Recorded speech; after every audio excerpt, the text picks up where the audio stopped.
नमस्कार दोस्तों, उम्मीद करता हूँ आप अच्छे होंगे। एंड आज का जो एपिसोड है इसमें हम डीपीपी नंबर 6 डिस्कस करने वाले हैं, सिग्नल सिस्टम पे। और इसमें जो मेन टॉपिक है वो एलटीआई सिस्टम जो है उन पे हम आज डिस्कस करेंगे। डीपीपी अच्छी थी, इसमें क्वेश्चंस बड़े कंसेप्चुअल थे और थोड़े से मुश्किल भी थे। उम्मीद करता हूँ कि आपने इसको सोल्व किया होगा, और जिन लोगों ने जिनके 50% अगर करेक्ट हो जाते हैं तो इसका मतलब उनकी तैयारी बहुत अच्छी है भाई। तो एक बार आप देख लीजिएगा कि कितने लोगों के 50-60% करेक्ट हैं। तो इनको मैं पहले आंसर्स दूंगा आपको 11 क्वेश्चंस के, और फिर उनका सॉल्यूशन करेंगे। तो जो आपका आंसर मैच नहीं किया है उसका सॉल्यूशन जरूर देखिए। वैसे मैं रेकमेंड करूंगा कि आप पूरा सॉल्यूशन जरूर देखें, बिकॉज आपको क्या पता डिफरेंट आइडिया आपको स्ट्राइक कर जाए, तो वो जरूरी है दोस्तों, वो पूरा सॉल्यूशन आप देखिएगा। दूसरी बात, हमारा एक टेलीग्राम ग्रुप है जो पब्लिक ग्रुप है, उसको ज्वाइन कीजिए। उसका नीचे डिस्क्रिप्शन में लिंक दिया गया है। और हमारी एक मोबाइल ऐप है जिसका नीचे लिंक दे दिया गया है, मोबाइल ऐप का भी। तो गूगल प्ले स्टोर से उसको इंस्टॉल कीजिए अपने मोबाइल में, और वहाँ पे भी बहुत एक्साइटिंग चीज़ें आने वाली हैं। तो मेक श्योर कि आप अपने मोबाइल में उस ऐप को रखें। वहाँ से भी आप पब्लिक जो लेक्चर्स हैं उनको देख सकते हो। डीपीपी वहाँ पे भी पोस्ट हो जाती है। तो चलिए दोस्तों, स्टार्ट करते हैं आज का सिलसिला। तो टोटल 11 क्वेश्चन हैं। पहले मैं आपको आंसर्स दे देता हूँ, एक बार ज़रा देखिएगा। आंसर आप एक बार लिख लीजिएगा टोटल 11 क्वेश्चन के। हाँ जी,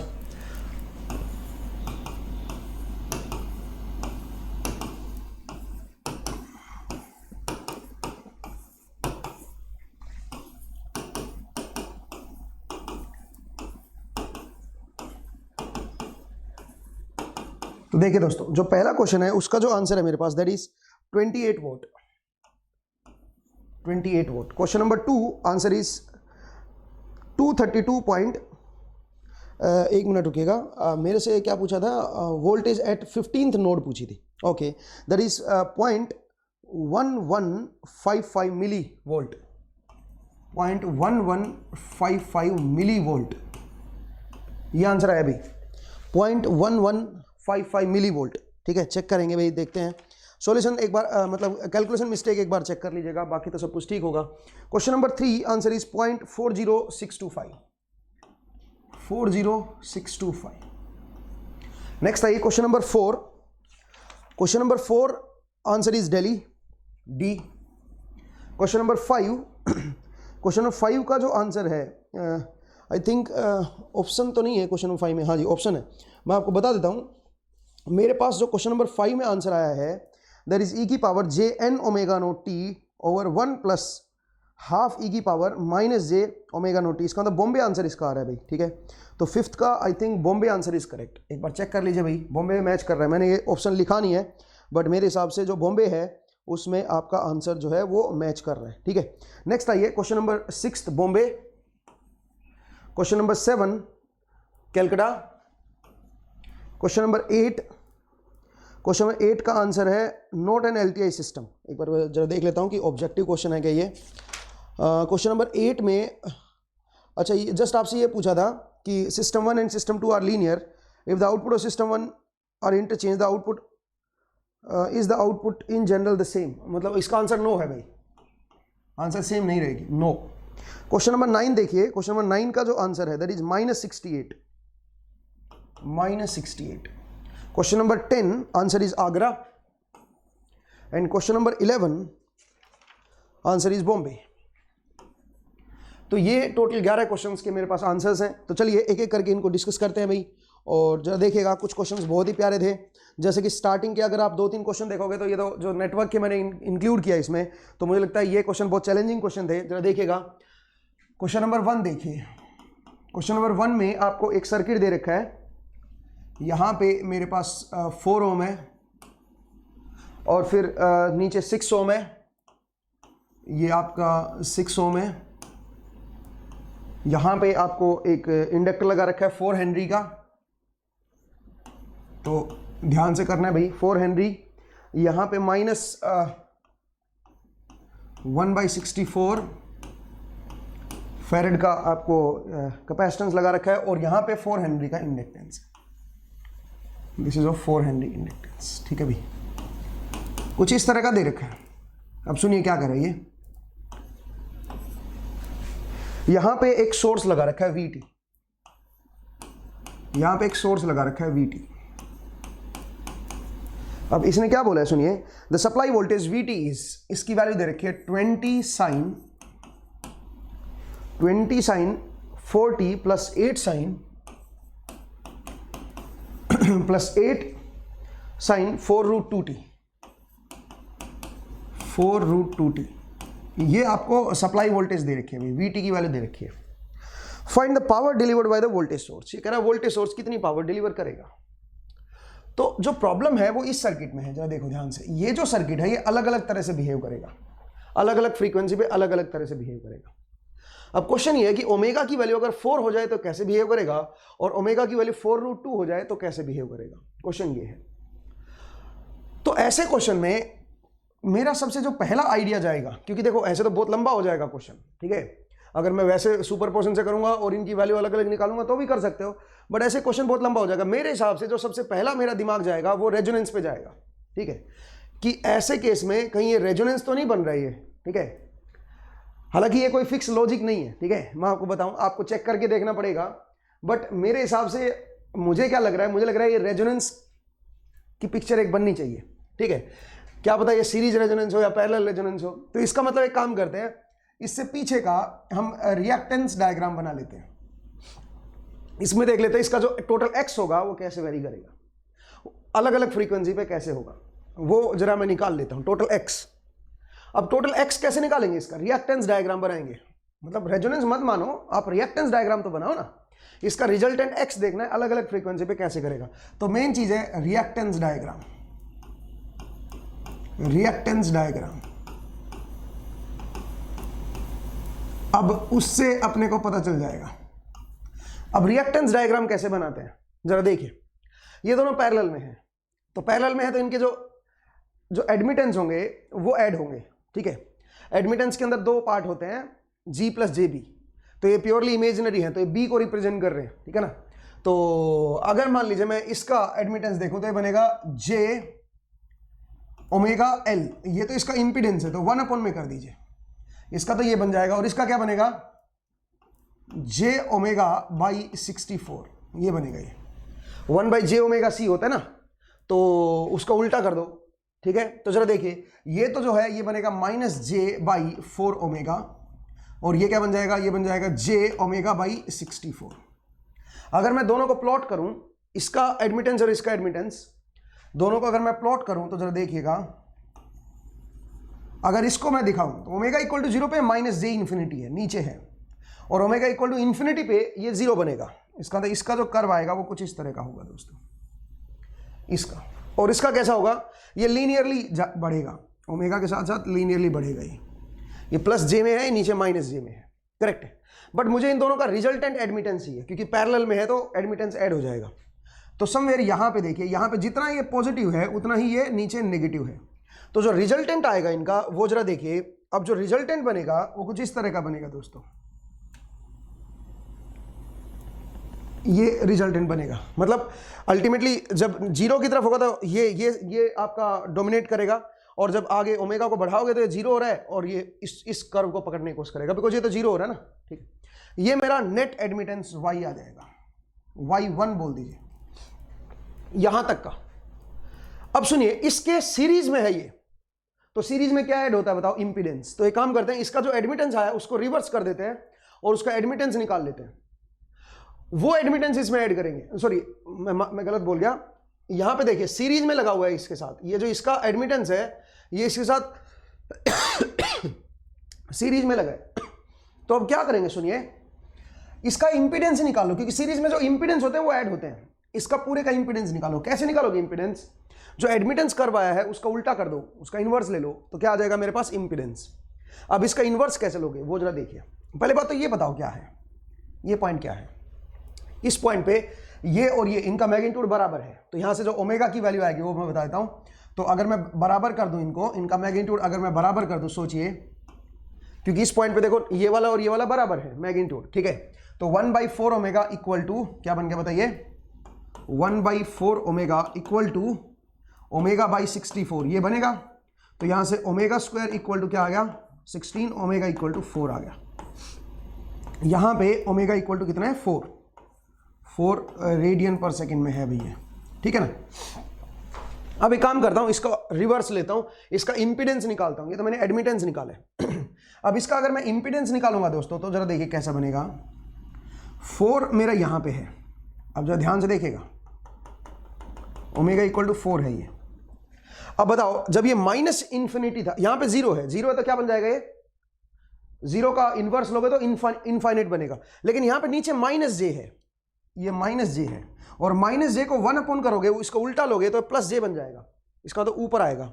और जब ये इन्फिनिटी होगा तो इन्फिनिटी का इनवर्स क्या होता है, 0। 1 अपॉन इन्फिनिटी करोगे ना, उसका इनवर्स करोगे तो 0 आएगा, इसका मतलब यहाँ पे तो 0 आएगा। और क्योंकि ये माइनस जे में था, ये 1 अपॉन माइनस जे था, इसका मतलब जो माइनस जे ऊपर आके प्लस जे बन जाएगा। इसका मतलब कुछ कर्व जो है वो इस तरह इंक्रीज होगा, यहाँ पे कुछ इस तरह का जाएगा, सही है। अब बताइए आगे आगे क्या होगा, आगे प्लस जे में है, और प्लस जे को नीचे लोगे तो ऊपर जे आके माइनस जे हो जाएगा, मतलब इस तरह का कर्व बनेगा, इस तरह का कर्व बनेगा। ये मेरा क्या बन गया, Z1, ये मेरा Z1 बन गया। इसका पूरे का इंपीडेंस आ गया ओमेगा इक्वल टू 4 पे, ये पैरेलल रेजोनेंस की तरह काम कर रहे हैं। ध्यान से देखो, यहाँ पे 4 ही तो है। ये जो सर्किट है ये पैरेलल ओपन सर्किट की तरह काम करेगा, बट रुकिए, अभी पूरा नहीं हुआ है, उसमें ये और ऐड करते हैं। ये क्या है बताओ, अब ये इंपीडेंस आ गया, इसका आगे का इंपीडेंस आ गया, इसमें ये ऐड करते हैं। ये क्या है, J omega L, J4 omega, इसको ऐड करते हैं। तो ओमेगा के साथ तो बढ़ेगा, तो अगर मैं इसको प्लॉट करूं J4 ओमेगा को, तो जरा देखिए कैसा प्लॉट होगा ये। मैं थोड़ा कलर थोड़ा डिफरेंट लेता हूं, ठीक है। हाँ जी, ये कुछ इस तरह का प्लॉट आएगा, उम्मीद है आप ये कलर देख पा रहे होंगे, ठीक है। ये जो आएगा ये बनेगा J4 ओमेगा, इसका इंपीडेंस J4 ओमेगा। थोड़ा डिफरेंट कलर लेता हूँ, व्हाइट ले लेता हूँ, क्योंकि व्हाइट थोड़ा इजीली आपको नजर आएगा। एक मिनट भाई, हाँ हाँ जी, तो ये जो है ये मेरा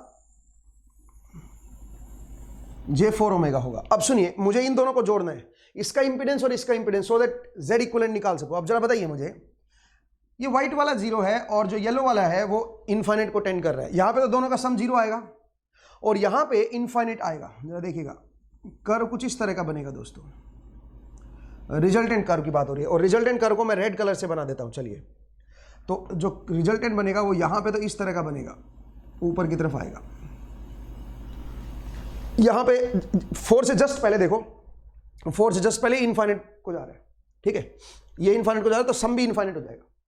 और इसके बाद देखिए 4 के बाद ये माइनस इन्फिनिटी, ये प्लस में है, तो रिजल्टेंट माइनस इन्फिनिटी आएगा, और समवेयर यहां पे 0 आएंगे, क्योंकि जितना पॉजिटिव है उतना ये नेगेटिव है। तो जो रिजल्टेंट कर्व आएगा वो कुछ इस तरह का बनेगा दोस्तों। जो रिजल्टेंट मेरा Z आएगा वो कुछ इस तरह का होगा, ध्यान से देखिए। अब ये जो फ्रीक्वेंसी आएगी जहां पे ये टोटल 0 हो रहा है, ये तो वही है, ये तो 4 ही रहेगा, ये तो मेरा 4 रेडियन ही रहेगा जहां पे इनफाइनाइट बन रहा है। रेड कलर को देखिए, अब रेड मेरा Z इक्विवेलेंट है, Z इक्विवेलेंट यहां से आगे का, या X इक्विवेलेंट भी बोल सकते हो। ये जो फ्रीक्वेंसी है ये क्या क्या आएगी बताओ। ये वो फ्रीक्वेंसी है जहां पे इसका इंपीडेंस और इसका इंपीडेंस 0 हो गया। इसका मतलब इसका मैग्नीट्यूड और आगे वाले का जो इंपीडेंस का मैग्नीट्यूड आएगा वो बराबर हो जाएगा। और ये जो फ्रीक्वेंसी आप चेक करके देखना, दिस फ्रीक्वेंसी इज 4√2। अब आप ये निकालोगे कैसे, ये फ्रीक्वेंसी निकालोगे कैसे, ये वाली फ्रीक्वेंसी। ये फ्रीक्वेंसी निकालने के लिए आप क्या करोगे, देखो आगे का जो एडमिटेंस है वो क्या है, पहले तो ये देखो, आगे का जो एडमिटेंस है वो है J omega by 64 minus 1/4 omega. ये आगे का एडमिटेंस है। तो एक काम करते हैं, इसको उल्टा कर देते हैं, इसका एलसीएम लेके वो इंपीडेंस आ जाएगा और वो इसमें ऐड कर दो और इक्वल टू 0 कर दो, क्योंकि यहां पे देखो टोटल एक्स जेड की वैल्यू 0 है, तो उससे ओमेगा की वैल्यू आ जाएगी 4√2, और यहां पे जो ओमेगा है वो है 4। इसका मतलब क्या समझे आप, इस पूरे का इंपीडेंस जो है, रिएक्टेंस आप बोल सकते हो, वो ये है, ये जो रेड कलर में जो दिखाया मैंने, ये रिजल्टेंट रिएक्टेंस है। और ये जो रिएक्टेंस है, ध्यान से देखो, ओमेगा इक्वल टू 4 पे ये कैसे बिहेव कर रहा है, ये ओपन सर्किट की तरह बिहेव कर रहा है, इंपीडेंस इनफाइनाइट है। इसका मतलब एट ओमेगा इक्वल टू 4 यहां पे जो आएगा ये क्या बनेगा, ये आपकी एंटी रेजोनेंस फ्रीक्वेंसी होगी, ये आपकी एंटी रेजोनेंस होगी, एंटी रेजोनेंस। और जो ओमेगा इक्वल टू 4√2 आएगा ये रेजोनेंस होगी, यहां पे इंपीडेंस, पूरे इंपीडेंस की वैल्यू 0 हो जाएगी। इसका मतलब ये रेजोनेंस फ्रीक्वेंसी होगी, रेजोनेंस, ठीक है। एक रेजोनेंस फ्रीक्वेंसी, एक एंटी रेजोनेंस है। अब आप बोलोगे सर ये थोड़ा ना पूछा था आपसे, तो पावर का पूछा था कि पावर कितना होगा। तो जरा देखें ना, पावर निकालना बड़ा आसान हो गया। पहले ये फ्रीक्वेंसी लेके चलते हैं, तो इस फ्रीक्वेंसी पे जो सर्किट है वो कैसे बिहेव करेगा, जरा देखिए। ये है मेरे पास 4, ये है मेरे पास 6, और आगे वाला ओमेगा इक्वल टू 4 पे ओपन सर्किट की तरह बिहेव, इंपेडेंस इनफाइनाइट है, ध्यान से देखो, चाहे इधर से देख लो चाहे इधर से देख लो, इनफाइनाइट है। इसका तो आगे वाला ओपन की तरह बिहेव करेगा, तो ये सर्किट काम करेगा, ठीक है। और यहां पे जो सप्लाई है वो है 20 sin 40। तो आप बताइए जो करंट आएगा वो कितना आएगा, 20/10, मतलब 2 एम्पियर का करंट आएगा, 2 sin 40 करंट आएगा। और पावर लॉस कितनी आएगी, इसमें भी होगी इसमें भी होगी। आरएमएस करंट क्या आएगा, 2/√2 IRMS का स्क्वायर इंटू आर कर दो, 10 कर दो, ठीक है। तो आप बताइए क्या बनाइए, ये बनेगा 20 वॉट, ये आपका बनेगा 20 वॉट, ठीक है। तो 20 वॉट की पावर लॉस फिलहाल इस सोर्स की वजह से हुई है, 20 वॉट, एक बार चेक कर लीजिए। अब आइए दूसरे वाला केस, दूसरे वाले केस में क्या होगा, जब आप ये दूसरा सोर्स लेके चलते हो तो दूसरे सोर्स में जो सर्किट बनेगा वो कुछ इस तरह का बनेगा, दिस इज 4, दिस इज 6। अब आगे वाला जो है वो कैसे बिहेव करेगा, शॉर्ट की तरह। और ये जो सोर्स है ये मैंने यहां पे लगा दिया, और ये सोर्स कितना बताओ, यह 8 sin 4√2t। अब आप बताइए ये 6 तो हट गया ना, बिकॉज ये शॉर्ट हो गया यहां से, ठीक है। अब आप बताइए जो करंट आएगा वो 4 की वजह से आएगा, कितना आएगा, 2, ये आएगा 2 sin 4√2t, ये करंट आएगा। अब बताओ इसमें पावर लॉस कितना होगा, 2/√2, ये तो आरएमएस करंट हो गया, और आरएमएस करंट का स्क्वायर इंटू आर इज 4, ठीक है। तो आप बताइए क्या बना, ये बन गया यहाँ से 8 वोट, ये आपका 8 वोट आ जाएगा, सही है भाई। तो आप बताइए जो टोटल पावर लॉस आएगी वो क्या आएगी, 20 वोट ये, 8 वोट ये, टोटल कितना हो गया 28। तो इसका अंदर टोटल पावर लॉस कितनी आएगी, P loss, that is 28 vote, ठीक है भाई। बहुत ही प्यारा क्वेश्चन था, जरा ध्यान से देखिए। एक रेजोनेंस फ्रीक्वेंसी है और एक आपकी एंटी रेजोनेंस फ्रीक्वेंसी है। मुझे लगता है आप इजीली इसको सोल्व कर सकते हो, ठीक है। ध्यान से देखिए, तो आपने रिएक्टेंस डायग्राम से इसका पूरा आइडिया ले लिया कि आगे वाला इंपीडेंस की तरह बिहेव कर रहा है। अच्छा, मैं इस क्वेश्चन में ये भी पूछ सकता था कि ओमेगा लेस देन 4 के लिए आप जरा देखो, ये प्लस जे में है, इसका मतलब ये इंपीडेंस है, मतलब पॉजिटिव रिएक्टेंस है, इंडक्टिव रिएक्टेंस है। और 4 से लेके 4√2 तक आपका एक कैपेसिटिव रिएक्टेंस है, माइनस जे में आ गया एक्स की वैल्यू। और फिर 4√2 से आगे फिर से कैसे बिहेव कर रहा है, ये इंडक्टिव रिएक्टेंस की तरह बिहेव कर रहा है। इसका मतलब जरा ध्यान से देखिए कि अलग अलग फ्रीक्वेंसी रेंज में अलग अलग तरह से काम कर रहा है। मैं पावर फैक्टर भी पूछ सकता था इससे कि कौन सी फ्रीक्वेंसी रेंज में कौन से पावर फैक्टर की तरह वर्क करेगा, ठीक है। उम्मीद है आपको समझ आ गया। ये रिएक्टेंस डायग्राम को समझिए भाई, बहुत इंपॉर्टेंट है ये, रेजोनेंस में मैंने समझाया था आपको ये, ठीक है। नेक्स्ट आइए क्वेश्चन नंबर 2, देखिए क्वेश्चन नंबर 2 क्या कह रहे हैं। क्वेश्चन नंबर 2 भी बहुत अच्छा क्वेश्चन है और मुझे लगता है ये चैलेंजिंग क्वेश्चन था आप लोगों के लिए। जरा देखिए, इसमें आपको टोटल 20 ब्रांचेस लगा रखे हैं और कुछ इस तरह का सर्किट है। मैं एक बार सर्किट बना देता हूं, देखिएगा।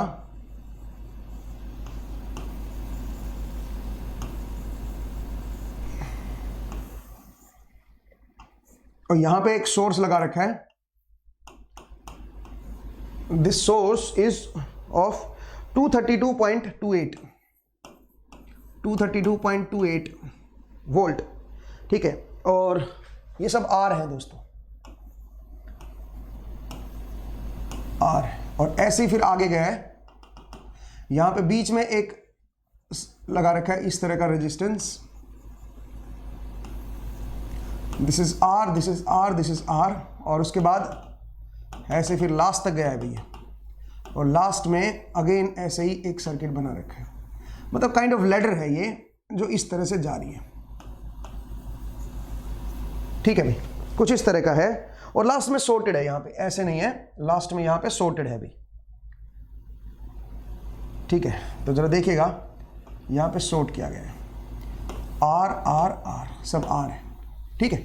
और एक और चीज लिखी गई है, क्या, दिस इज nth नोड। यहां की जो वोल्टेज है ये है Vn, नहीं यहां की वोल्टेज नहीं लिखी है Vn, Vn मेरे ख्याल से लास्ट वोल्टेज यहां पे लिखी है, तो Vn-1 है, यहां पे है Vn, दिस इज Vn, ये n-1, ये जो है ये है Vk। अच्छा, ये जो है ये है V0, ये जो है ये मेरा V1, ये V2, ऐसे है total V0, V1, V2 up to ये Vk, ये n-1, ये Vn। और Vn की वैल्यू जो है वो है 0, ये मुझे पता है।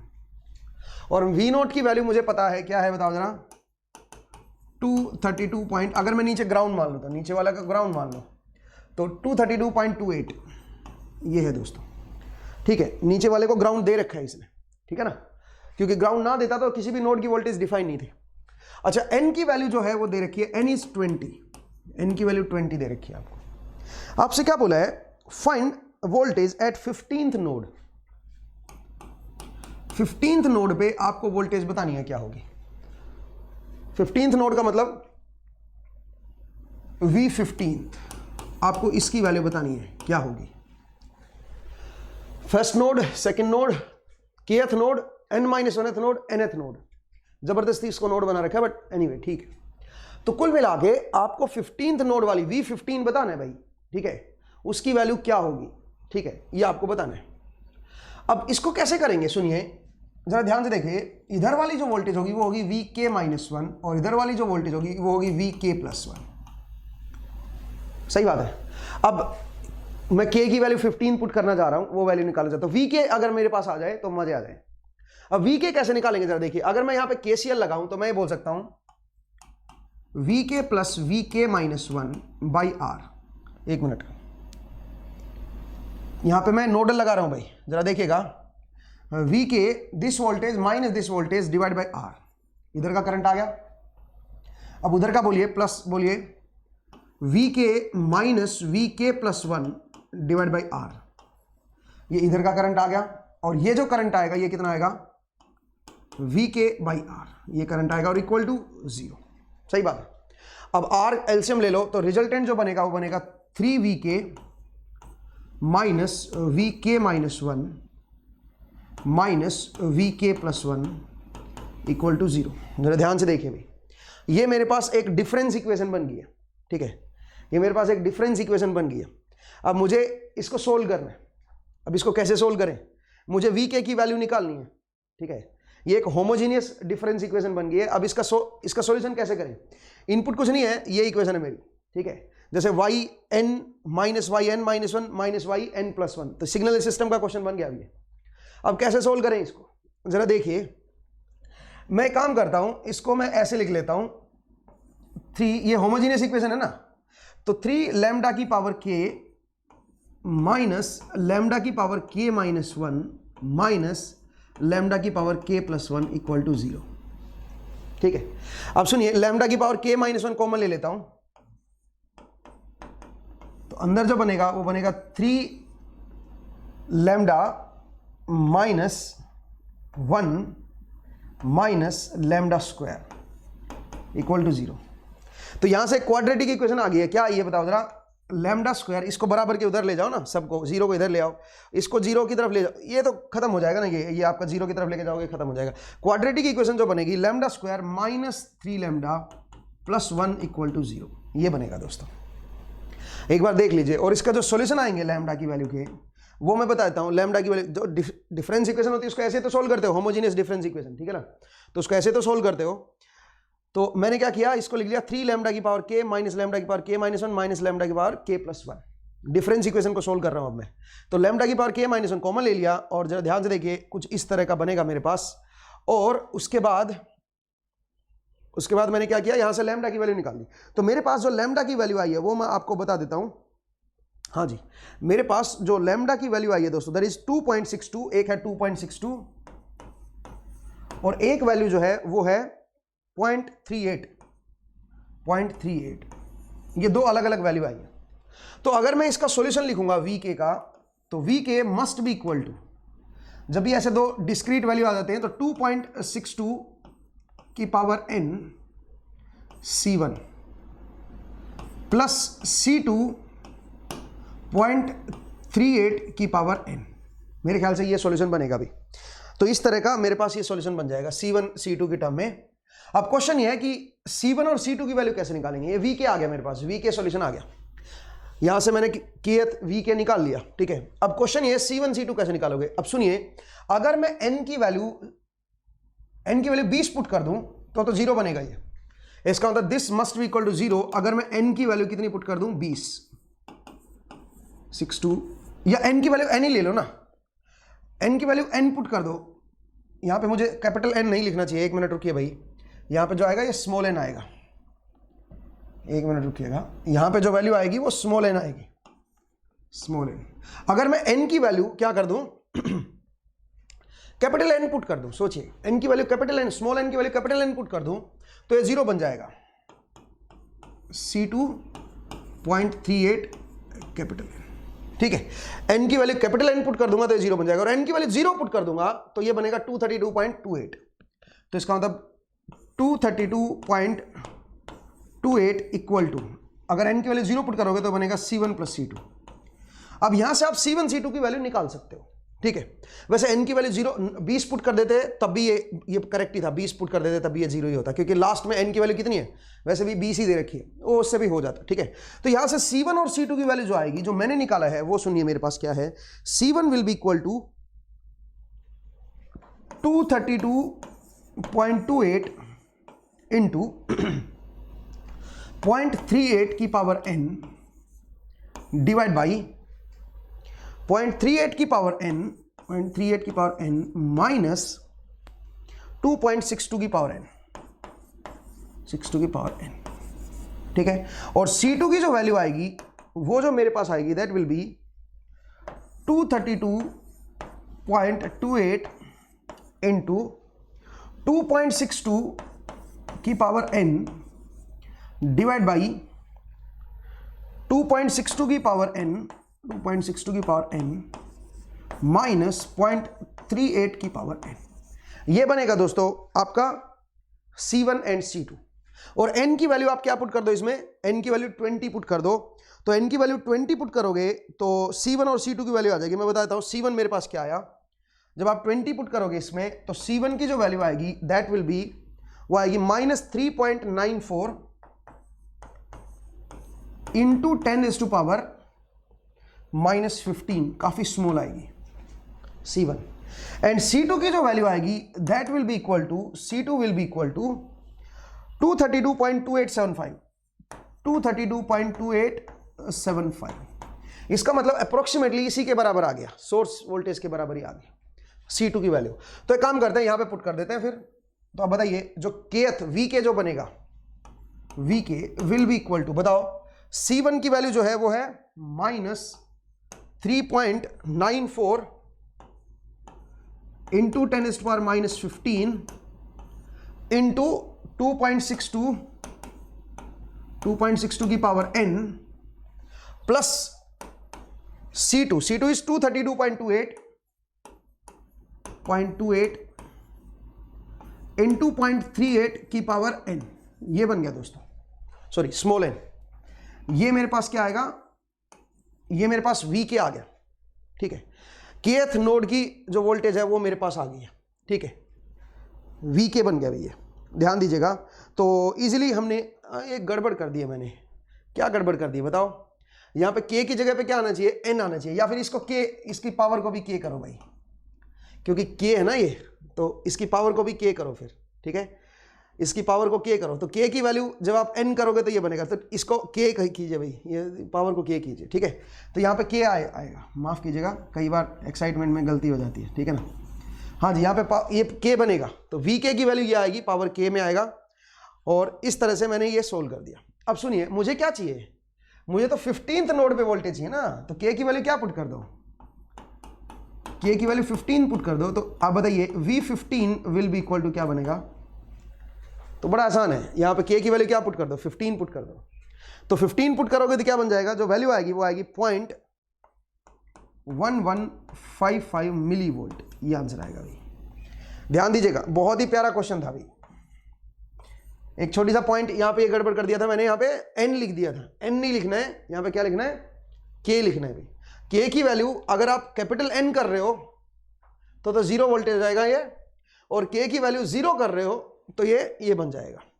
यहाँ से C1 C2 आ जाएगा मेरे पास, और उससे मैंने फिर इस तरह से सोल्व कर लिया। मुझे लगता है आसान क्वेश्चन था, लेकिन आपको स्ट्राइक करना चाहिए था कि कैसे करना है ये। और कोई तरीका नहीं है, इसको कैसे सोल्व करोगे, ठीक है, और कोई तरीका नहीं, बहुत लंबा जाएगा, बहुत लेंथी हो जाएगा ऐसे तो, ठीक है। तो इसलिए क्वेश्चन बहुत सिंपल था, डिस्क्रीट इक्वेशंस मैंने बनाई और उससे मैंने सोल्व किया, ठीक है। अगला क्वेश्चन जरा देखिए, क्वेश्चन नंबर 3। क्वेश्चन नंबर 3 देखिए क्या करे। क्वेश्चन नंबर 3 में आपको एक इस तरह का आपको ये दे रखा है कि यहाँ पे एक मेरे पास डिले यूनिट है, डिले यूनिट, यहाँ पे कोई डिले यूनिट है, ठीक है। मतलब डिले यूनिट का मतलब कुछ नहीं, यूनिट डिले होना चाहिए, ये मैंने उल्टा लिख दिया, बेसिकली ये यूनिट डिले है, ठीक है। और यहाँ पे जो आउटपुट है वो 1/2 से स्केल हुई है और यहाँ पे समिंग पॉइंट है, यहाँ पे आपका समिंग पॉइंट है, जरा देखिएगा। और यहाँ से मैं आउटपुट ले रहा हूँ yn, दिस इज xn। ठीक है भाई, अब सुनिए, दोनों प्लस है, इधर भी प्लस है इधर भी प्लस है। ठीक है, आपसे क्या बोला है, xn की वैल्यू दे रखी है आपको, xn इज 3 - 1 3, ये दे रखा है दोस्तों, xn की वैल्यू दे रखी है। फाइंड hn फॉर n = 5, उसके लिए आपको hn की वैल्यू बतानी है, n = 5 मतलब h5 की वैल्यू बतानी है, कहने का मतलब ये है। अच्छा, इसमें कोई ये भी नहीं दे रखा, कोई एरो नहीं दे रखा, तो इसका ये शुरुआत वाले को मैं n = कहां पे लूंगा, 0 पे लूंगा। ठीक है, मुझे एक बात बताइए, यहाँ पे जो yn है वो क्या बनेगा, जरा देखिए। यहाँ पे जो yn आया, ये जो बनेगा, ये बनेगा y of n - 1, क्योंकि 1 यूनिट डिले हो गया और ये हाफ से मल्टीप्लाई हो गया, तो ये बन जाएगा हाफ y of n - 1। तो आप बताइए, यहाँ पे जो yn बनेगा वो xn, तो यहाँ से मैं लिख सकता हूँ yn will be equal to, बोलिए xn, एक तो xn आएगा और एक क्या हो जाएगा, प्लस 1/2 y of n - 1, और ये कैपिटल में लिख लीजिए y। ठीक है, हाँ जी, तो कुछ इस तरह का बनेगा भाई। ये मेरे पास एक डिफरेंस इक्वेशन आ गई है, अब मुझे इसको सोल्व करना है। ठीक है, अब मुझे इसको सोल्व करना है अभी, जरा देखिएगा। तो मुझे इस इक्वेशन को अब सोल्व करना है, कैसे सोल्व करें अभी इस इक्वेशन को, मुझे hn निकालना है, मतलब इंपल्स रिस्पॉन्स निकालना है। तो आप सोचिए, मैं जानना चाह रहा हूं hn की वैल्यू क्या होगी। तो अगर मैं बोलूं if xn is delta n, अगर मैं xn को डेल्टा n रख दूं तो मेरे पास hn आ जाएगा। ठीक है, इंपल्स का रिस्पॉन्स आ जाएगा। तो आप बोलिए, अगर मैं डेल्टा n करूंगा तो yn की वैल्यू क्या आएगी। आपसे yn पूछा है, क्या पूछा है, hn पूछा है। ठीक है, हाँ जी, तो जरा देखिए, तो जो hn आएगा, अगर मैं xn को डेल्टा n कर दूंगा तो hn will be equal to क्या बन जाएगा, delta n plus 1/2 h of n - 1, ये बनेगा दोस्तों, h of n - 1 ये बनेगा। ठीक है, xn की जगह पे डेल्टा n कर दिया मैंने और उस तरह से मैंने इसको लिखा है। अब क्वेश्चन ये है कि मेरे पास अगर hn आ जाए तो मैं लिख सकता हूं इसको। ठीक है, बट प्रॉब्लम ये है hn आएगा कैसे। जो मैंने आंसर दिया है वो मेरे ख्याल से मैंने yn का दे दिया भी आपको, मतलब इसमें आपको hn पूछा है, लेकिन फाइंड hn at n = 5, आपसे hn पूछा है, मैंने जो आंसर दिया वो yn का दे दिया है, मतलब ये जो आंसर है ये मेरा yn का आंसर है। ठीक है, तो पता नहीं मेरे को hn पूछा है, लेकिन तो hn कैसे निकालेंगे, इंपल्स का रिस्पॉन्स मुझे निकालना है। तो मैंने ये कर दिया कि यहां पे कुछ इस तरह से मैंने लिख दिया इसको। अब सुनिए, अगर मैं ये बोलूं कि n की जगह पे, मैं n की जगह पे 0 देखना चाह रहा हूं, तो जरा देखिए, ये बनेगा h of 0 is equal to 1 plus, क्योंकि n = 0 पे 1 होता है। ठीक है, 1 प्लस हाफ h of -1। अब मैं ये अज्यूम कर लेता हूं कि भाई h of -1 मेरा 0 है। ठीक है, इसको मैं कॉजल सिस्टम लेके चल रहा हूं, मैं मान के चला हूं कि -1 पे कोई मेरे पास कोई रिस्पॉन्स नहीं है, तो ये 0 हो गया। ठीक है, तो इसका मतलब h0 तो मेरे पास आ गया, कितना आया बताओ जरा, h0 इज 1। ठीक है, अब एक काम करते हैं, n की वैल्यू को मैं क्या पुट कर देता हूं, n की वैल्यू को अब मैं 1 पुट कर देता हूं, तो h1 will be equal to, बताइए h1 क्या बनेगा, वो बनेगा, ये तो 0 हो जाएगा, ये बन जाएगा हाफ h of 0, ये बन जाएगा, और ये बन जाएगा हाफ, क्योंकि h0 मुझे पहले ही पता है, तो इसका मतलब इसकी वैल्यू आएगी हाफ, ये बन गया h1। अब आप बताइए h2, तो n = 2 पे ये तो बनेगा नहीं। ठीक है, ये तो 0 पे है, n = 2 पे अगर आप देखना हो तो ये बन जाएगा हाफ h of 1, तो बन जाएगा 1/4, तो h2 की वैल्यू आएगी 1/4। नेक्स्ट बोलिए h3 की वैल्यू बनेगी हाफ h2, दैट इज 1/8। फिर आइए h4, half H of 3 that is 1/16। Next बोलिए H5 half H4 and that will be equal to 1/32। सही है, तो आंसर विल बी 1/32। तो इसका जो आंसर आएगा दैट विल बी 1/32, ये आएगा आंसर दोस्तों। ठीक है, सिंपल कहानी है, इजीली हमने इसको सोल्व कर दिया। इंपल्स का रिस्पॉन्स पूछा था तो मैंने एक्शन की वैल्यू डेल्टा एन पुट कर दी, ठीक है, और आपको एच एन निकालना था। तो एच एन जो वाई एन आएगा वो एच एन बन जाएगा और वो कुछ इस तरह का होगा। मैं कॉजल मान के चल रहा हूं सिस्टम को, ठीक है, ये प्रैक्टिकल सिस्टम है तो कॉजल ही रहेगा ये, ठीक है। तो एन की जगह पे जीरो कर दिया तो यहाँ पे n-1 बन गया। n-1 is zero because causal है, नेगेटिव में नहीं आएगा, तो ये बन जाएगा 1। फिर h1 जो आएगा n की जगह पे 1 पुट करोगे तो खत्म हो जाएगा, 1 पे है ही नहीं है, एक्शन की वैल्यू है ही नहीं, इंपल्स रिस्पॉन्स है ना। तो h1 equal to h of half h of 0, उस तरह से मैंने इसको सोल्व कर दिया। ठीक है, अच्छा अगर मैं यहां से hn पूछ लेता सिंपल, तो hn की वैल्यू क्या आती बताइए, hn की वैल्यू क्या बनती? अगर मैं पैटर्न को ध्यान से देखूं तो यह है 1/2 की पावर n un, कुछ इस तरह का है दोस्तों। ये है मेरे पास hn, ठीक है। वैसे आप यहां से निकाल के देख सकते हो hn की वैल्यू, ठीक है। यहां से आप impulse response directly difference equation को सोल्व करके भी निकाल सकते हो, ठीक है। तो बनेगा 1/2 की पावर n un और n की जगह पे फिर 5 पुट कर दो, आंसर 1/32 आएगा। तो मैंने जो आंसर दिया है वो yn का दे दिया भाई, तो ये आंसर जो है ये गलत है, 1/32 आएगा आंसर, ठीक है भाई, उसको करेक्ट कर लीजिएगा। चलिए आगे बढ़ते हैं, नेक्स्ट आइए। अच्छा वाई5 पूछा होता तो क्या करते फिर? अगर यही इसी में वाई5 भी पूछ लिया होता तो क्या करते? तो जरा देखिए वाई5 कैसे निकालोगे, तो यहां पे पुट कर दो जरा, क्या y1 y0 पुट करो, पहले n की जगह पे 0 पुट करो, तो ये बनेगा x of 0 plus half y of -1। अब मैं जानता हूं 0 से स्टार्ट हुआ है, कॉजल सिस्टम है, तो ये तो खत्म हो जाएगा। तो बताओ जरा y ऑफ 0 क्या बनेगा? y of 0 is x of 0 which is 3, ये आ जाएगा 3। फिर नेक्स्ट इसमें 1 पुट कर दो, तो y of 1 will be equal to, बताइए क्या बनेगा, x of 1 plus half y of 0। अब बताइए x ऑफ 1 की वैल्यू क्या है? x of 1 is -1 plus half y of 0 is 3, तो क्या बन गया? ये बन गया 0.5, ये बन गया 0.5। फिर आप बताइए y ऑफ 2, अब यहां पे 2 पुट कर दीजिए n की जगह पे, y ऑफ 2 क्या होगा? x of 2 plus half y of 1।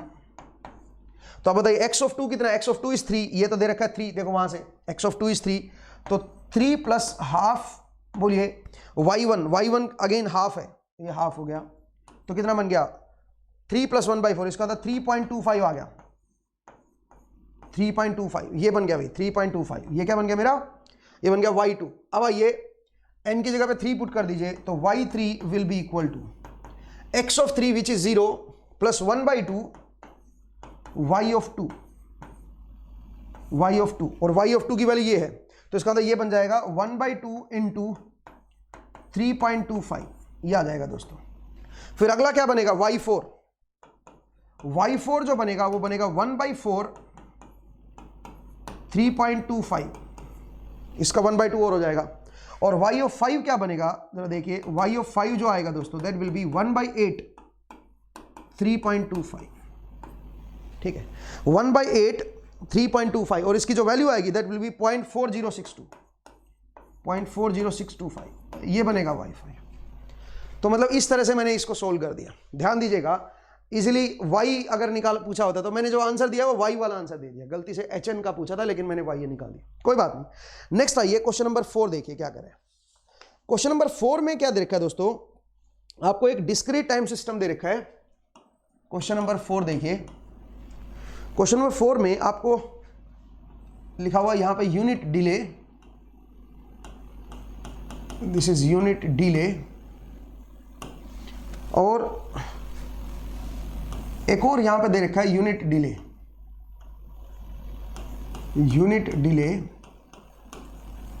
यहां पे भी यूनिट डिले दे रखा है, और यहां पे 1/8 का फिर स्केलिंग फैक्टर दे रखा है, 1/8 से स्केल होगा, ओके। और यहां पे एक समिंग पॉइंट दे रखा है भाई, यहां से अगेन एक स्केलिंग फैक्टर आया है मेरे पास, that is 3/4 feedback kind of, और ये इस तरह का यहाँ पे प्लस है, और ये यहाँ से आया भाई, ठीक है, और ये भी प्लस है, ठीक है, और यहाँ से मेरे पास yn है, दिस इज yn,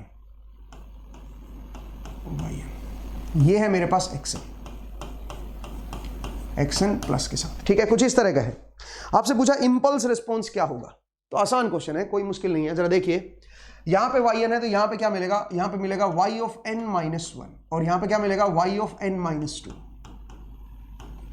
तो मैं यहां से ये बोल सकता हूं जो yn आएगा that will be equal to, yn will be equal to क्या बनेगा, इधर से आ रहा है xn प्लस, बोलिए इधर से आ रहा है yn माइनस 1, तो ये बनेगा 3/4 y ऑफ n माइनस 1, ये बनेगा दोस्तों, और इधर से जो आएगा वो आएगा 1/8 plus 1/8 y of n minus 2, ठीक है भाई, ये बनेगा दोस्तों, ठीक है भाई, ये मेरे पास yn की वैल्यू आएगी। अब आपसे पूछा इंपल्स रिस्पॉन्स बताओ, तो इंपल्स रिस्पॉन्स बताना बड़ा आसान होता है, कैसे, सुनिए, मैं इसको सिंपली ऐसे लिख देता हूं, yn minus 3/4 y of n minus 1 minus 1/8 y of n minus 2 equal to delta n, equal to xn। अब सुनिए, इंपल्स रिस्पॉन्स निकालना बहुत आसान होता है, कैसे आसान होता है, सुनिए, आप इसको 0 कर दो एक बार, ठीक है, इसको जब भी आपको इंपल्स रिस्पॉन्स निकालना हो इसको एक बार हटा दो, और इसको इसकी जगह पे क्या लिख लो, 0, xn की जगह पे 0 कर दो, तो उससे एक होमोजेनियस इक्वेशन बन जाएगी, डिफरेंस इक्वेशन, और उसको मैं सोल्व कर लूंगा टाइम डोमेन में, इस तरह से इंपल्स रिस्पॉन्स आ जाएगा। कैसे, जरा देखो, इसको मैं लिखूंगा लैम्डा की पावर n माइनस, ये बनेगा 3/4 लैम्डा की power n minus 1 minus 1/8 lambda की power n minus 2 equal to 0, ठीक है। अब आप बताइए, यहां से लैम्डा की पावर n माइनस 2 कॉमन आ गया, तो अंदर जो बचेगा वो बचेगा lambda square minus 3/4 lambda minus 1/8 equal to 0, ये बनेगा, और ये बराबर के उधर जाके 0 का क्वाड्रेटिक इक्वेशन आ गई। अब इसकी जो वैल्यू आएगी लैम्डा इक्वल टू, जो मेरे पास बनेगा, जो मैं आपको बताता हूं, जो मैंने लैम्डा निकाला है, lambda will be equal to, एक हाफ आएगा और एक 1/4 आएगा, 1 इज हाफ एंड 1 इज 1/4, ये दो वैल्यू आएंगी, ठीक है। तो इसका मतलब जो सॉल्यूशन बनेगा मेरे पास, इसका जो मेरे पास सॉल्यूशन आएगा, C1 इंटू 1/2 की power n plus C2 into 1/4 की पावर n। जब ये ऐसे डिस्टिंक्ट रूट आ जाए इसके, तो इस तरह से हम अपना yn को लिखेंगे, समझ आया, yn भी नहीं बल्कि ये hn बन गया है, एक मिनट, नहीं भाई yn आया, दिस इज yn, ठीक है, तो एक मिनट रुको भाई, नहीं, दिस इज hn, माफ कीजिएगा, ये मेरा क्या बनेगा, hn बन जाएगा, ये इंपल्स रिस्पॉन्स आएगा, बिकॉज हमने xn को 0 करके सोल्व किया है, तो ये आएगा मेरा इंपल्स रिस्पॉन्स डायरेक्टली। अब प्रॉब्लम क्या है, सुनिए, अब यहां से C1 और C2 कैसे निकालें, क्वेश्चन अब मेरे पास ये है भाई, C1 और C2 कैसे निकालेंगे, जरा देखिए, अगर मैं ये बोलूं क्या कि n की वैल्यू 0 पुट कर देते हैं, तो ये बनेगा h ऑफ 0, n की वैल्यू 0 पे देखिए, h of 0 will be equal to क्या बनेगा, C1 प्लस C2, और उसकी वैल्यू क्या बनेगी, सुनिए,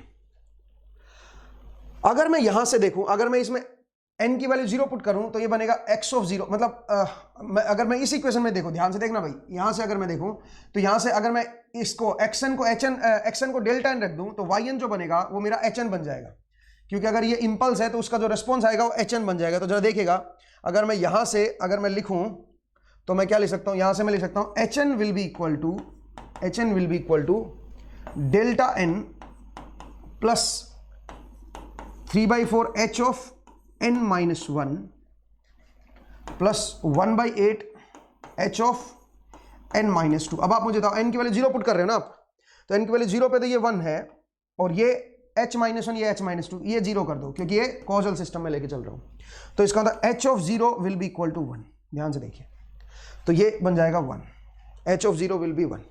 अब बताइए h ऑफ 1 क्या आएगा, यहां से अगर मैं देखूं h ऑफ 1 पे ये 0 हो गया, ये बनेगा 3/4 h0 ठीक है, और ये h ऑफ -1 बनेगा, 0 हो जाएगा। और h0 की वैल्यू क्या है, h0 की वैल्यू 1 है, तो इसका मतलब ये बन जाएगा 3/4। इसका मतलब अगर मैं n की वैल्यू 1 पुट कर दूंगा तो बनेगा c1 into 1/2 plus c2 into 1/4, ये बनेगा n की वैल्यू 1 पे, that must be equal to 3/4, ये बनेगा 3/4। ध्यान से देखिए, ठीक है। तो c1 plus c2 equal to 1 बन गया, एंड दूसरा कौन सा है बताओ, 3/4 आया, c1 into half plus c2 into 1/4, बिल्कुल सही है भाई। तो दो इक्वेशन बन गई, जरा ध्यान से देखिए मैंने कैसे निकाला यहां से, ठीक है, h0 h1 इस इक्वेशन से निकाला है मैंने। अब बताइए c1 और c2 आ जाएगा, c1 की जो वैल्यू आएगी दैट विल बी इक्वल, जो मैंने निकाला है c1 is 2 and c2 is -1, c2 is -1, ये लीजिए भाई। अब वो पुट कर दो तो hn आ जाएगा मेरे पास। तो hn की वैल्यू क्या आएगी बताओ जरा, इंपल्स रेस्पॉन्स आपसे पूछा था मेरे ख्याल से, that will be equal to c1 is 2 into half की पावर n माइनस 1/4 की पावर n। ध्यान से देखिए भाई, ये मेरे पास क्या आ गया, hn, ठीक है, ये मेरे पास क्या बन गया, hn।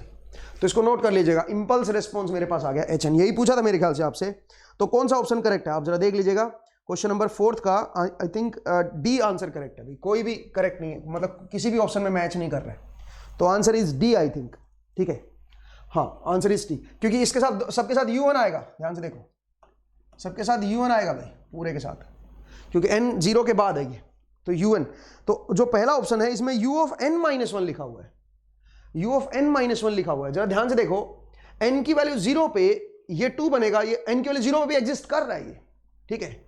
तो इसका मतलब ये ऐसा नहीं है कि u ऑफ n-1 कर दोगे तो सही हो जाएगा, क्यों, क्योंकि n-1 तो 1 से स्टार्ट हो रहा है। अगर ये n इक्वल टू 0 पे 0 होता तो u ऑफ n-1 भी कर सकता था, क्योंकि ये फिर 1 से स्टार्ट हो जाता फिर, और यहां पे मैं n-1 कर देता, बट n इक्वल टू 0 पे 0 नहीं है, तो इसलिए कौन सा आंसर करेक्ट होगा, इसका डेली आंसर करेक्ट होगा। तो ध्यान से देखिए इंपल्स रेस्पॉन्स कैसे निकाला जाता है डिफरेंस इक्वेशन से, आप xn को 0 कर दो, आप yn वाला लिख लो, और उसका फिर लैम्डा की टर्म में आप उसको एक्सपेंड कर लो इस तरह से, और फिर लैम्डा के डिस्टिंक्ट रूट आ गए, रियल एंड डिस्टिंक्ट रूट, तो उसको फिर सीधा सीधा इस तरह से आप लिख सकते हो, ठीक है। और उसमें फिर n की वैल्यू 0 पुट कर दो, तो c1 plus c2 equal to 1 बन गया, c1 c2 की वैल्यू आ जाए, c1 plus c2 equal to 1 बन गया।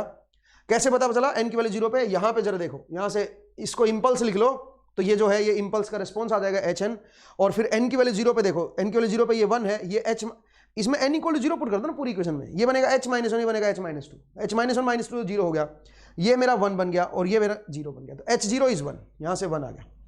फिर आप n की जगह पे 1 पुट कर दो, तो 1 पुट करोगे तो ये खत्म हो जाएगा, कि n इक्वल टू 0 पे ही होता है ये बनेगा 3/4 h0, और h0 पहले ही निकाल रखा है हमने, और ये बनेगा 1/8 h-1, h-1 अगेन 0 है, इस तरह से आप, और यहां पे भी n की वैल्यू 1 पुट कर दो, तो उस तरह से ये जो 3/4 आई इसके बराबर आ जाएगा, c1 c2 आ जाएंगे, और उससे हम इंपल्स रेस्पॉन्स निकाल सकते हैं। इजीली हमने इसको सोल्व कर लिया। क्वेश्चन नंबर देखिए 5, क्वेश्चन नंबर 5 क्या कहता है दोस्तों, वो जरा देखते हैं। क्वेश्चन नंबर 5 में आपको एक डिफरेंस इक्वेशन दे रखी है, yn प्लस 1/2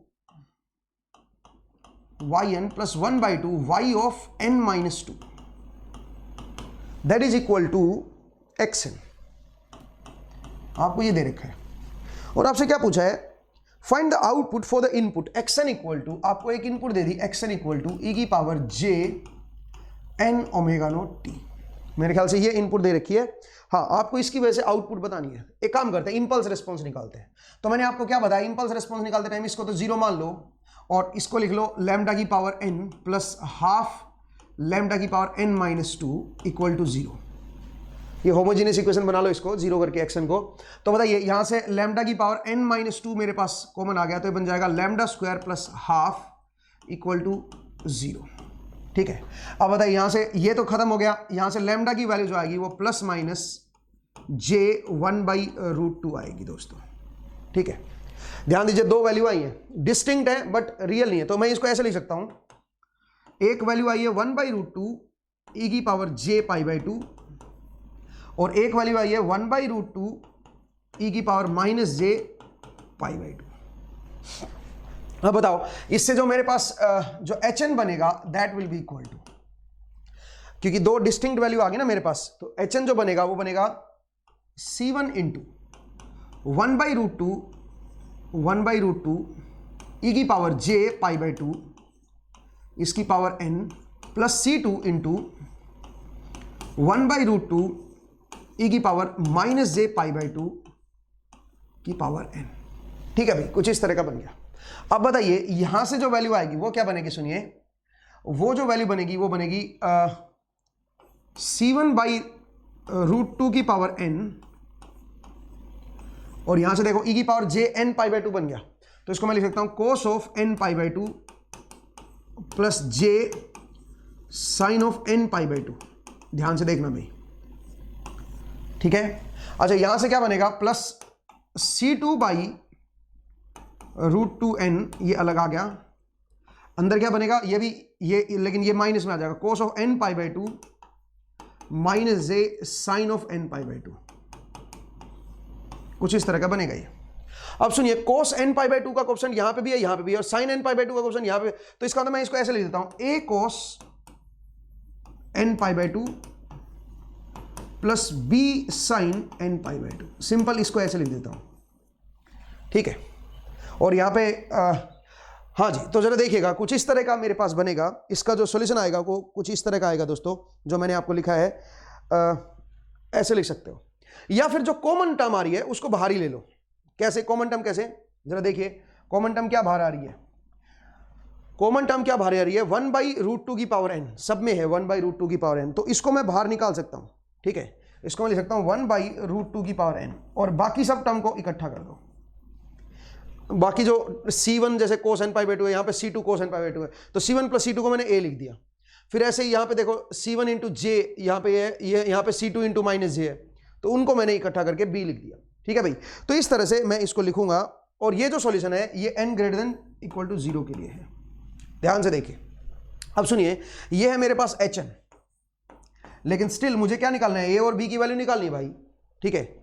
अब a और b की वैल्यू कैसे निकालेंगे, सुनिए, a और b कैसे निकालोगे, उसका क्या तरीका है, सुनो, क्योंकि मुझे पूरा hn चाहिए ना, तो इसमें ये वैल्यू निकालनी है, तो n की वैल्यू 0 पुट कर दो एक बार के लिए, तो h ऑफ 0 बताओ क्या बनेगा, h of 0 will be equal to, जरा देखिए यहां से अगर मैं देखूं तो ये बनेगा 1/√2 की पावर 0 इज 1, अंदर क्या है बताओ जरा, अंदर है a cos π/2 is 0 plus b sin π/2, तो b बच जाएगा, यहां पे ये बचेगा, तो यहां से b की वैल्यू आ सकती है अगर मुझे h0 पता हो तो, और वो यहां से निकालूंगा, क्योंकि मुझे पता है hn इंपल्स का रिस्पॉन्स होता है, तो अगर मैं xn की जगह डेल्टा n कर दूं, इंपल्स कर दूं, तो yn मेरा hn बन जाएगा, तो ये बन जाएगा h of n plus half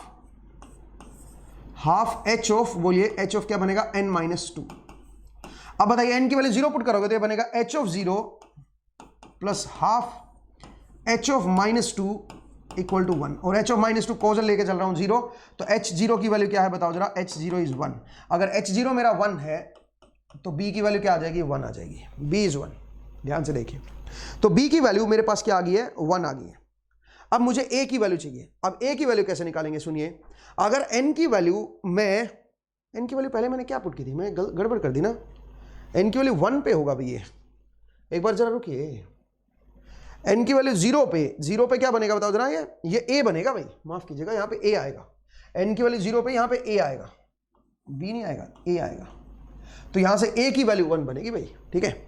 n की वैल्यू जब 0 पुट करोगे तो ये a बनेगा, ये 0 बनेगा, और यहाँ पे 1 बनेगा, तो h0 इज a, तो a की वैल्यू 1 आ गई है। अब b की वैल्यू निकालते हैं, n की जगह पे 1 पुट कर देते हैं, तो h1, तो यहां से बनेगा h1 will be equal to, बताइए 1/√2,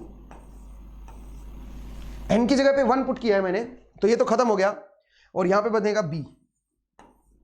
अब h1 की वैल्यू क्या आएगी, वो यहां से आएगी, अगर मैं n की जगह पे 1 पुट कर दूं तो ये बनेगा h1 plus half h of -1 equal to 0, क्योंकि 1 पे ये 0 है, और ये भी खत्म हो गया, ये भी 0 होता है, कोजल सिस्टम है।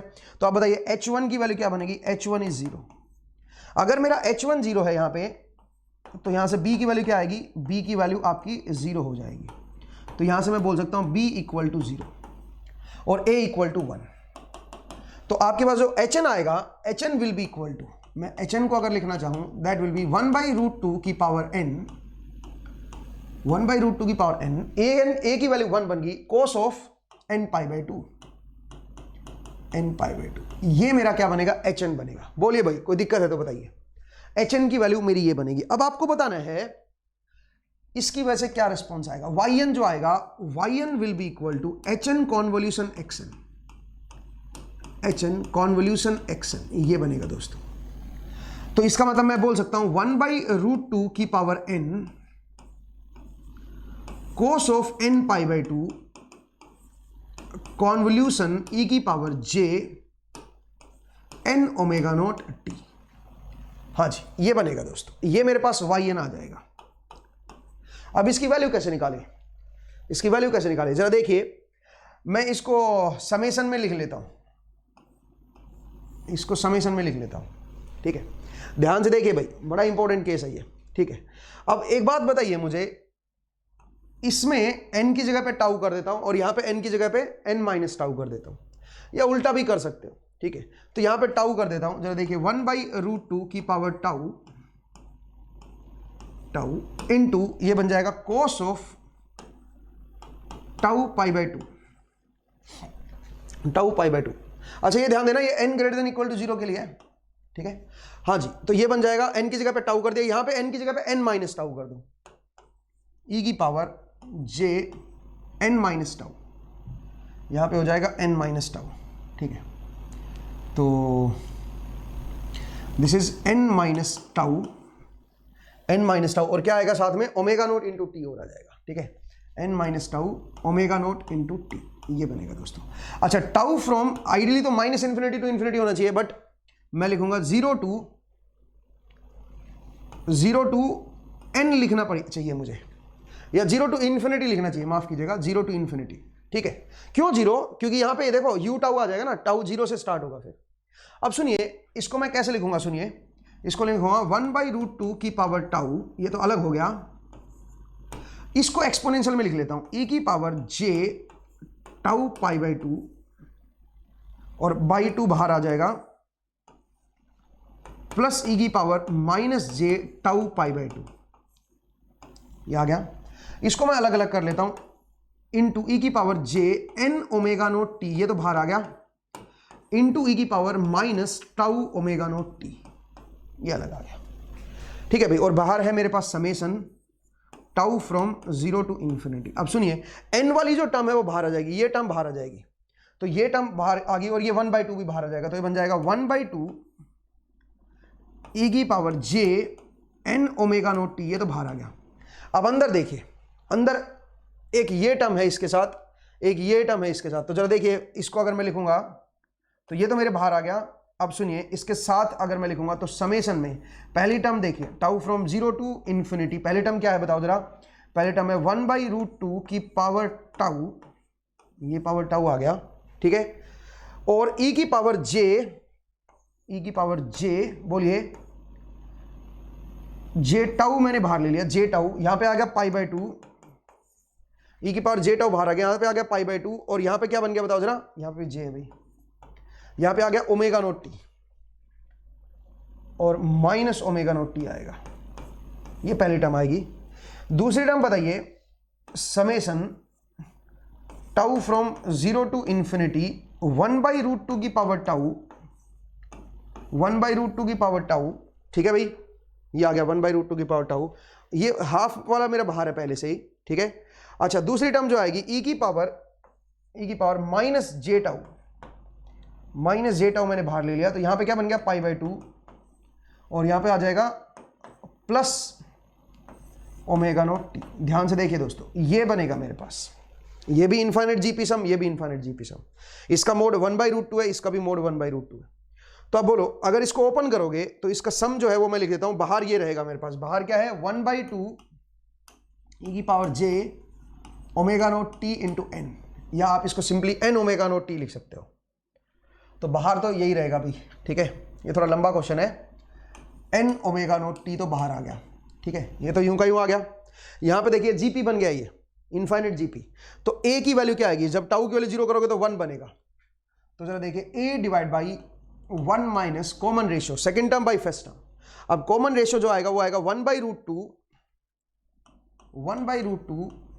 e की पावर j, बोलिए e की power j pi by 2 minus omega T, minus omega naught T, ये बनेगा भाई, प्लस दूसरी टर्म बोलिए ए टाउ की वैल्यू क्या पुट करोगे, जब टाउ की वैल्यू 1 पुट करोगे तो कॉमन रेशियो आ जाएगा, तो यहां पे बन जाएगा a divide by 1 minus common ratio 1 by root 2 e की पावर माइनस जे, बोलिए ई की पावर माइनस जे।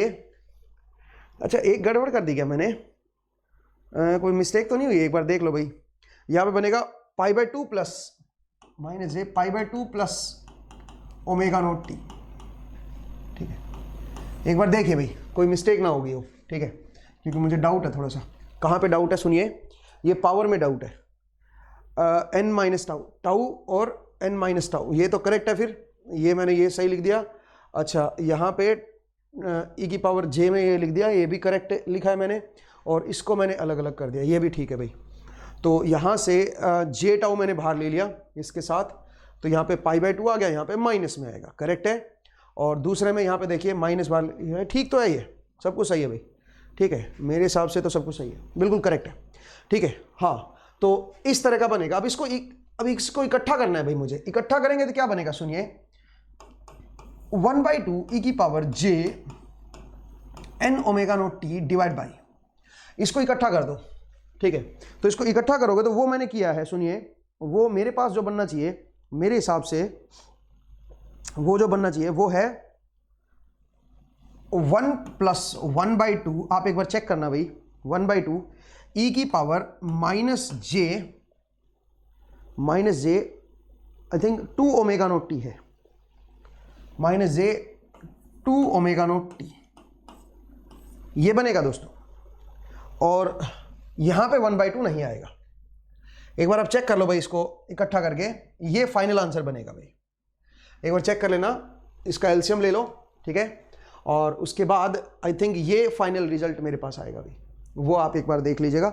तो इतना मेरे पास आंसर आया है दोस्तों। मैं एक बार फर्दर चेक कर लेता हूँ, यहाँ पे मैंने ठीक लिखा है, ये इतना ही पहले मेरे पास आया था, और यहाँ पे भी मैंने ठीक लिखा है, बिल्कुल करेक्ट है भाई, ठीक है। तो मेरे हिसाब से ये आंसर आएगा, आप इसको डिकम्पोज मतलब इकट्ठा कर लो, सिंप्लीफाई कर लो, और उस तरह से ये आंसर आएगा। और ये कौन से ऑप्शन में करेक्ट है, मेरे हिसाब से ये जो आंसर है दैट इज इन बॉम्बे, ठीक है, तो आंसर इज बॉम्बे, ठीक है। तो इसका मतलब इस क्वेश्चन का आंसर है बॉम्बे। ये थोड़ा लंबा हो गया, थोड़ा लेंथी हो गया भाई, बट ये क्वेश्चन बहुत अच्छा था, ठीक है। तो ध्यान से देखिए, इसमें डिफरेंस इक्वेशन कैसे सोल्व करते हैं वो भी यूज हो गया, और इमेजिनरी रूट्स आए हैं अलग अलग, ठीक है, तो उनको मैंने कैसे, उसको HN कैसे निकाला है, ठीक है। तो HN की वैल्यू मैंने पहले निकाली, फिर उसको कॉन्वोल्यूशन का यूज करना था, ठीक है। तो इस तरह से हमने इस क्वेश्चन को किया। नेक्स्ट आइए भाई, नेक्स्ट क्वेश्चन कौन सा है, 6th क्वेश्चन नंबर 6 देखिए। तो क्वेश्चन नंबर 6 में कुछ ज्यादा मुश्किल नहीं है, आपको दे रखा है y1t और y2t, y1t एंड दूसरा दे रखा है y2t, और इसकी जो वैल्यू है वो जरा देखिए क्या है। यहां पे है 3 4 2, this is 3, this is 4, this is 2, 3 4 2 and -1 t square 0, t square 0, और यहां पे है मेरे पास x1 x2 x3, x1t x2t and x3t।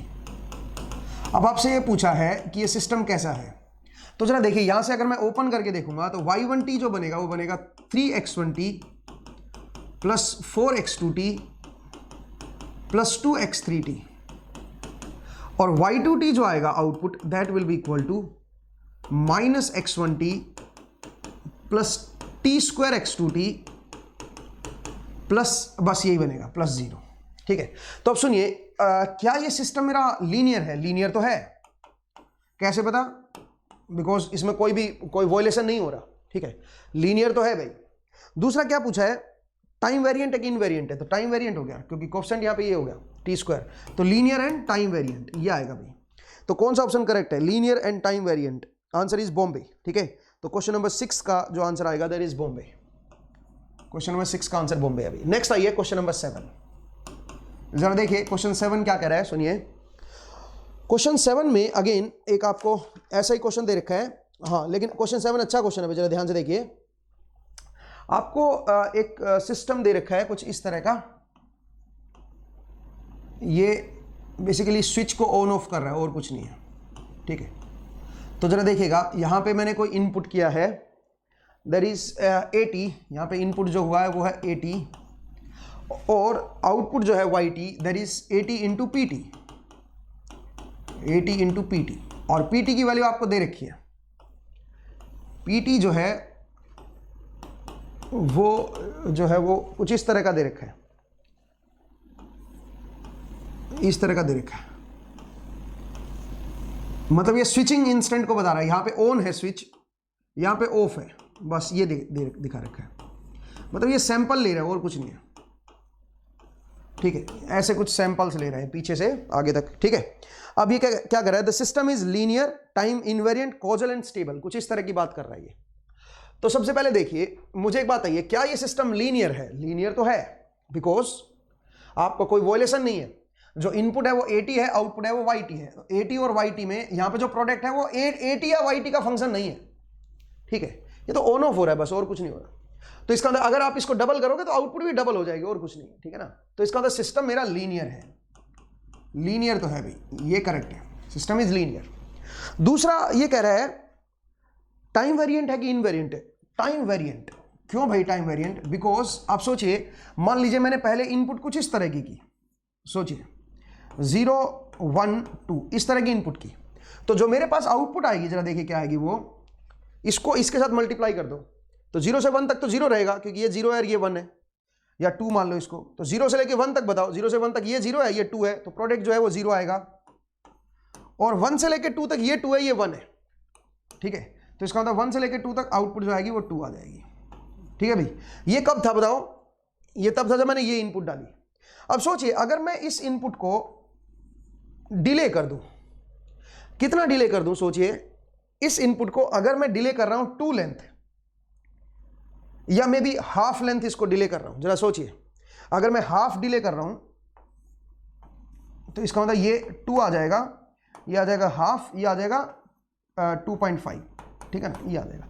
अगर मैं इसको हाफ डिले कर रहा हूं दोस्तों, और तब मैं पूछूं बताओ आउटपुट क्या आएगी, तब भी आउटपुट सेम ही रहेगी 1 से 2 के बीच, क्योंकि जो ऑन है वो 1 से 2 के बीच है, और 1 से 2 के बीच आपका ये आपका 2 रहेगा। समझ रहे हो आप मेरा पॉइंट? चेक करके देख लो।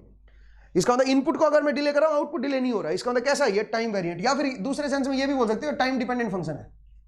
ठीक है, तो जब भी कोई टाइम डिपेंडेंट फंक्शन कोफिशिएंट आ जाएगा इनपुट का या आउटपुट का, जो कोफिशिएंट होता है वो टाइम वेरिंग फंक्शन आ जाता है, तो इसका मतलब वो टाइम वेरिएंट बन जाता है। ये टाइम वेरिएंट है। दूसरा आपसे पूछा है कॉजल है कि नॉन कॉजल है? ऑब्वियसली कॉजल होगा। क्यों भाई? क्योंकि बिना इनपुट थोड़ी ना आउटपुट आएगी इसमें। इनपुट जब दोगे तभी तो आउटपुट बनेगी, मल्टीप्लाई होगे। ठीक है ना, तो इसका मतलब कॉजल है। दूसरा स्टेबल है कि अनस्टेबल है? बिल्कुल स्टेबल है, ये आपका स्टेबल है। इनपुट अगर फाइनाइट डाल रहे हो तो आउटपुट भी फाइनाइट आएगी। ठीक है, तो ये इसका आंसर बनेगा, linear, time variant, causal and stable. ठीक है, तो क्वेश्चन नंबर 7 का आंसर जो है वो कैलकाटा है भाई। Linear, time variant, causal and stable, answer is Calcutta. ठीक है, आसान क्वेश्चन था। नेक्स्ट आइए क्वेश्चन नंबर 8। क्वेश्चन नंबर 8 में क्या दे रखा है सुनिए। क्वेश्चन नंबर 8 में आपको XT या आपको कुछ इस तरह का लगा रखा है, जरा देखिए। ये है मेरे पास d/dt। ठीक है, और यहां पे मेरे पास कोई एम्पलीफायर लिखा हुआ है, एम्पलीफायर, जिसका गेन आपको दे रखा है T। मतलब बेसिकली ये T से मल्टीप्लाई करके दे रहा है। आप कॉन्वोल्यूशन मत समझिए, ये बेसिकली मल्टीप्लाई करके दे रहा है। ये है मेरा YT, पहला डिफरेंशिएटर है, पहला डिफरेंशिएट करेगा और फिर ये T से मल्टीप्लाई, जो भी आउटपुट आएगा उसको T से मल्टीप्लाई करके दे देगा। ये कहने का मतलब ये है, इसको इस तरह से रिप्रेजेंट कर रही है।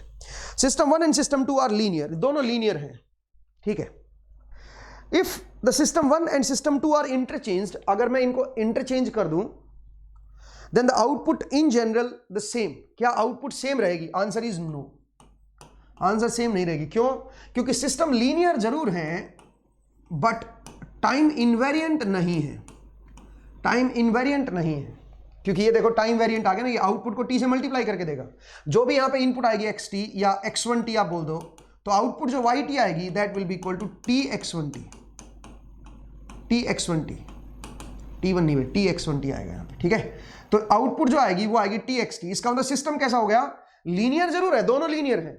ठीक है, इंडिविजुअली लीनियर है, बट ये टाइम वेरिएंट है। तो इसका मतलब LTI सिस्टम नहीं हुआ।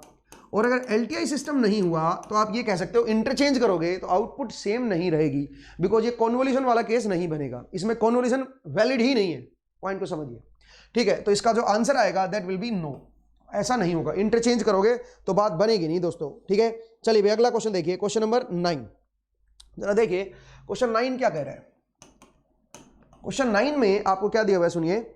For a discrete time system impulse response is given as, h n की वैल्यू आपको दे रखी है, h n is equal to, और वो क्या दे रखा है सुनिए, a to 4 minus b, a to 4 and minus b, ये आपको दे रखा है एच एन, ठीक है। अब सुनिए क्या दे रखा है, if the input to this system is x n, अगर इनपुट जो है वो एक्सन दे दे, और इनपुट की जो वैल्यू है वो क्या है सुनिए, 1 माइनस 2 Z1, 1 माइनस 2 Z1, अगर ये कह रहा है, ये अगर मैं इनपुट कर दूं तो जो आउटपुट आएगी yn that will be equal to, जो आउटपुट मिलेगी yn that will be equal to x46ym, x46ym, x46ym p minus 4, p minus 4, ये मेरे पास आउटपुट आएगी, ठीक है।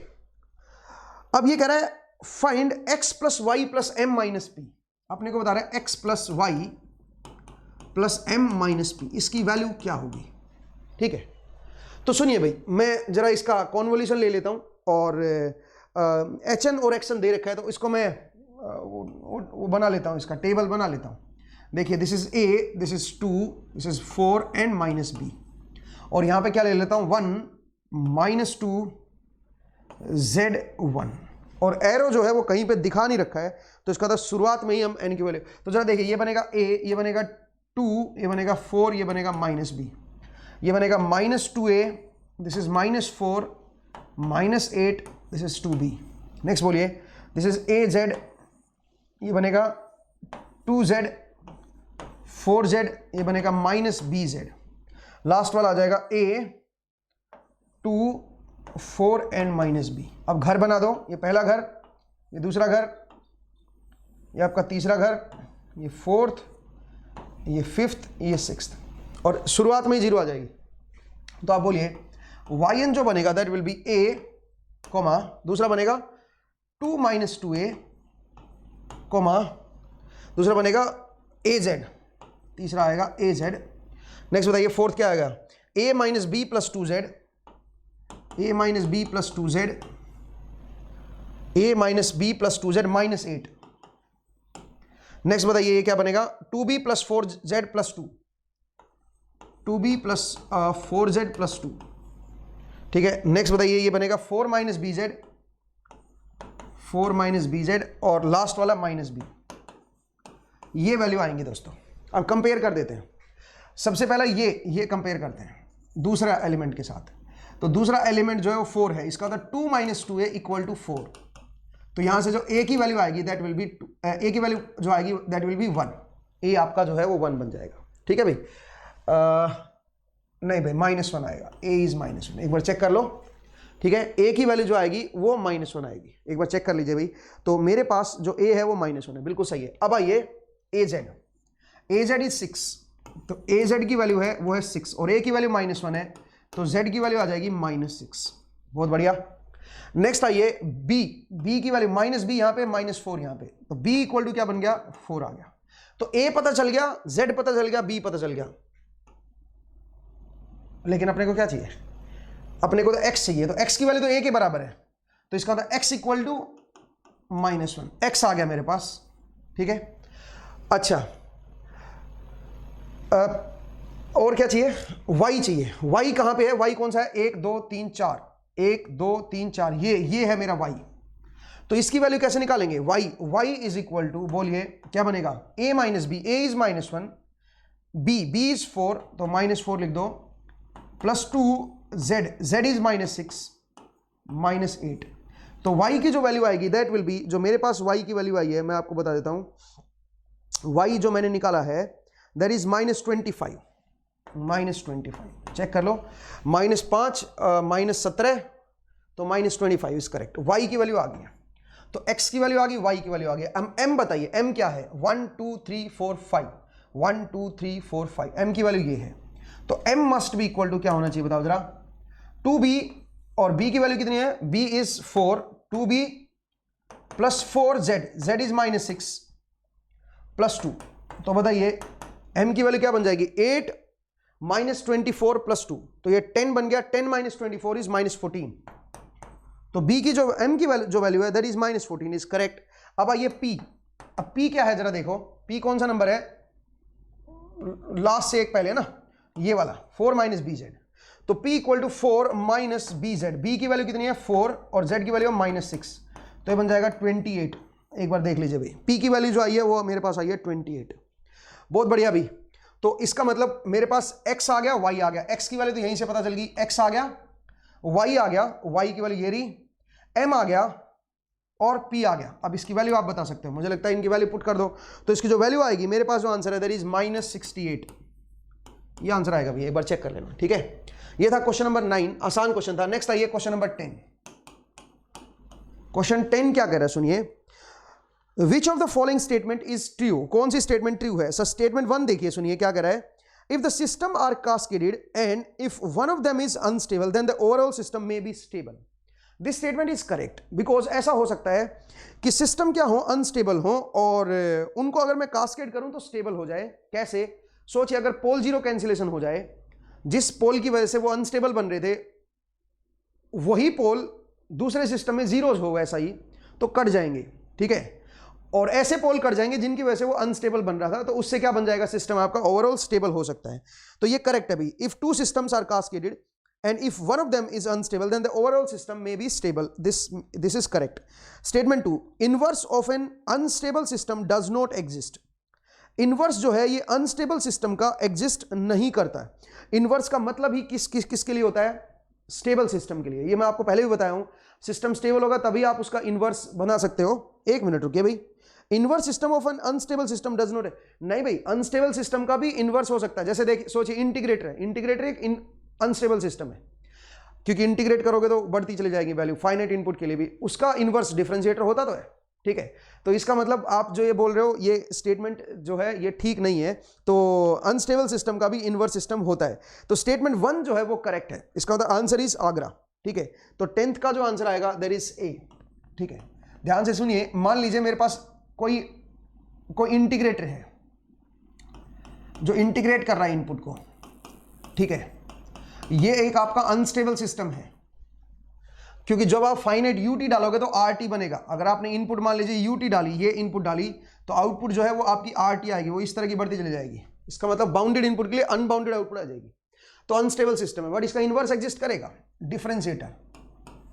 जो आपने इंटीग्रेट किया उसको फिर डिफरेंशिएट कर दो, आपका वापस यूनिकली आप डिफाइन कर सकते हो इनपुट को। तो कुल मिला के अनस्टेबल सिस्टम का भी इनवर्स एग्जिस्ट करता है, ऐसा कुछ लॉजिक नहीं है भाई। तो इसका मतलब आंसर जो है वो ए आएगा, स्टेटमेंट 1 इज करेक्ट, ठीक है।